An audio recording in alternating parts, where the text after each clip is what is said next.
Hi friends, మంచి మాట. ఆకలితో ఉన్నవాడికి అన్నం ఉండదు, ఆకలి లేని వాడి దగ్గర అన్నం ఉంటుంది.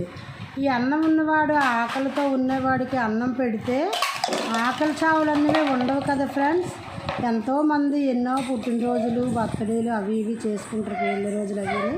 అలాంటప్పుడు వేస్ట్గా డబ్బు ఖర్చు పెట్టకుండా ఆ హోటల్కి వెళ్ళాం, ఈ హోటల్కి వెళ్ళాం, ఆ పూజలు చేసాం, ఈ పూజలు చేసాం అనుకోకుండా ఒక 10 మందికి అన్నదానం చేసి వాళ్ళ కడుపు నింపితే మనకి మంచి మనసుకి ఎంతో హ్యాపీగా ఉంటుందండి.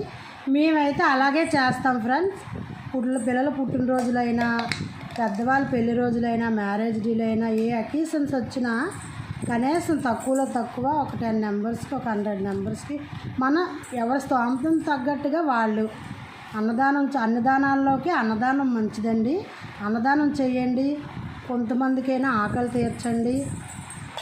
ఏది ఇచ్చినా సరే, ఎంత ఇచ్చినా సరే వద్దు అని అనరండి ఎవ్వరూను.